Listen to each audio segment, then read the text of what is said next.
കൃഷി മാസ്റ്ററിൻ്റെ പുതിയൊരു ലക്കത്തിലേക്ക് ഏവർക്കും സ്വാഗതം. നമ്മുടെ പച്ചക്കറി തോട്ടത്തിലെ പ്രത്യേകിച്ച് പച്ചമുളക് ചെടിയിൽ കാണാറുള്ള ഇലമുരടിപ്പ് പോലെയുള്ള രോഗങ്ങൾക്ക് ഒരു പരിഹാരവുമായിട്ടാണ് ഇന്ന് ഞാൻ വന്നിരിക്കുന്നത്. നാം ചെടികൾ നട്ട് നല്ല പോലെ വളർന്ന് പൂവിടാറാവുമ്പോഴായിരിക്കും ഇലകളെല്ലാം ചുരുണ്ടുകൂടി പെട്ടെന്ന് തന്നെ വളർച്ച നിന്നു പോകുന്നത്. ഏറ്റവും കൂടുതലായി അത് കണ്ടുവരുന്നത് പച്ചമുളക് ചെടികളിൽ തന്നെയാണ്. ഇലകുരടിപ്പ് പല രോഗങ്ങൾ കൊണ്ടും വരാറുണ്ട്.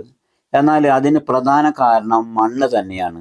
മണ്ണിലെ അമ്ലത്വം കുറക്കാനായിട്ട് ചെടികൾ നടുന്നതിന് മുമ്പായിട്ട് തന്നെ കുമ്മായമിട്ട് മണ്ണ് ട്രീറ്റ് ചെയ്യേണ്ടത് വളരെ അത്യാവശ്യമാണ്. ഒരു ചെടി നടുന്നതിന് മുമ്പായി മണ്ണ് ഒരുക്കേണ്ടത് എങ്ങനെയാണ് എന്നുള്ള വീഡിയോ ഞാൻ കൃഷി മാസ്റ്ററുടെ പോസ്റ്റ് ചെയ്തിട്ടുണ്ട്.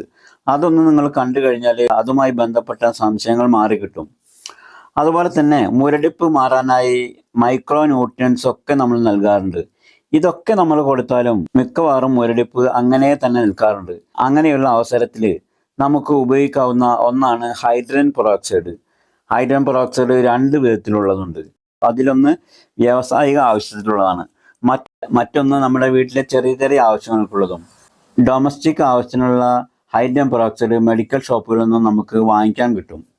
അത് സാധാരണഗതിയിൽ ഒരു 3% നേർപ്പിച്ചിട്ടുള്ളതാണ് അതിൻ്റെ റേഷ്യോ. അതിന് ഒരു 100 ml ബോട്ടിലിന് 20 രൂപയിൽ താഴെ വരുന്നുള്ളൂ.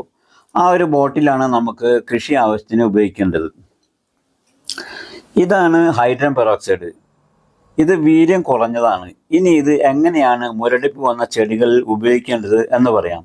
ഞാനിവിടെ 1 ലിറ്റർ വെള്ളത്തിലേക്കുള്ള അനുപാതമാണ് കാണിക്കുന്നത്.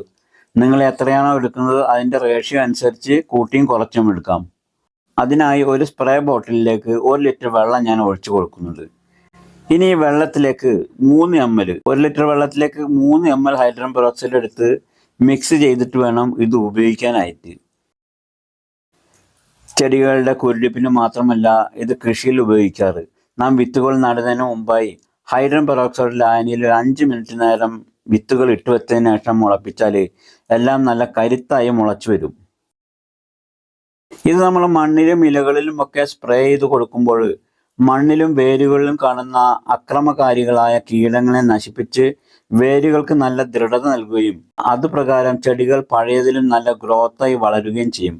ഇത് കുരുടിപ്പ് രോഗത്തിന് മാത്രമല്ല വെള്ളീച്ച ശല്യത്തിനും അതുപോലെ ഇലകളിൽ കാണുന്ന മഞ്ഞ കളർ ബാധിക്കുക, മഞ്ഞളിപ്പ് ബാധിക്കുക എന്നിവക്കും ഇതുകൊണ്ട് പരിഹാരം കാണാൻ കഴിയും. രോഗബാധ കണ്ട ഉടനെ ഇത് അപ്ലൈ ചെയ്യാൻ ശ്രമിക്കണം. തുടക്കത്തിൽ ആഴ്ചയിൽ 2 തവണ നമുക്ക് ചെടികളിൽ തെളിച്ചു കൊടുക്കാവുന്നതാണ്. ഇലയുടെ മുകളിലും അടിയിലും ആവുന്ന വിധത്തിൽ വേണം ഇത് സ്പ്രേ ചെയ്ത് കൊടുക്കാനായിട്ട്. അപ്പോൾ 1 ലിറ്റർ വെള്ളത്തിലേക്ക് 3 ml മിക്സ് ചെയ്തതിന് ശേഷം ഇത് നന്നായി ഒന്ന് ഷെയ്ക്ക് ചെയ്ത് ഇനി രോഗമുള്ള ചെടികളൊന്ന് പരീക്ഷിച്ച് നോക്കാം. ഈ ഒരു ചെടി കണ്ടില്ലേ നിങ്ങൾ, മൊത്തത്തിൽ വളർച്ച നിന്ന് മുരടിച്ച് നിൽക്കുകയാണ് ഇപ്പോൾ. മുമ്പ് നല്ല കരുത്തായി വളർന്ന് പൂവ് വിരിഞ്ഞു തുടങ്ങാറായ ചെടികളായിരുന്നു ഇത്. പെട്ടെന്നായിരുന്നു ഇല മുരടിപ്പ് വന്നു പെട്ടത്. താമസിയാതെ കൂടെ ഉണ്ടായിരുന്ന മറ്റു പച്ചമുളക് ചെടികൾക്കും തക്കാളിക്കും വഴുതിനക്കും ഒക്കെ രോഗം ബാധിക്കാൻ തുടങ്ങി. നാം ഇത് ചെടികൾക്ക് സ്പ്രേ ചെയ്യുന്നതിന് മുമ്പായി ഒരു കാര്യം കൂടി ചെയ്യാനുണ്ട്.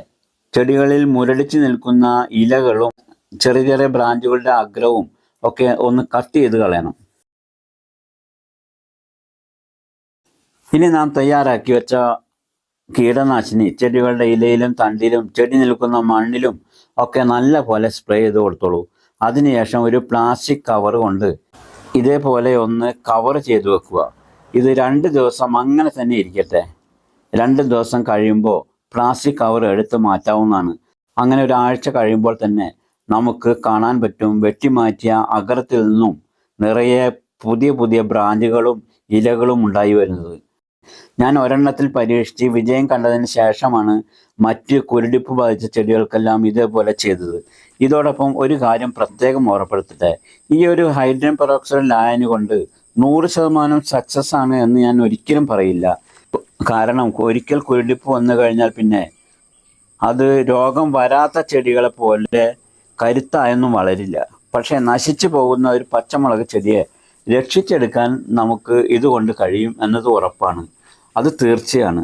അത്യാവശ്യം വിളവൊക്കെ നമുക്ക് ലഭിക്കുകയും ചെയ്യും. എന്തായാലും നിങ്ങളൊന്ന് പരീക്ഷിച്ച് നോക്കൂ. അധികം പൈസ ചിലവും മെനക്കേടേണ്ട കാര്യമൊന്നുമില്ലല്ലോ. തീരെ നശിച്ചു പോകുന്ന ചെടിയിൽ നിന്നും തെറ്റില്ലാത്ത ഒരു വിളവും നമുക്ക് കിട്ടുകയും ചെയ്യും. മാത്രമല്ല അടുക്കളത്തോട്ടത്തിലെ മറ്റെല്ലാ ചെടികളെയും കുരുടിപ്പ് രോഗത്തിൽ നിന്നും സംരക്ഷിച്ച് നിർത്താനും പറ്റും. അപ്പോൾ വീഡിയോ നിങ്ങൾക്ക് ഉപകാരപ്രദമായെന്ന് കരുതട്ടെ. ഇനി മറ്റൊരു കൃഷി അറിവുമായി വീണ്ടും കാണാം. Okay, thank you.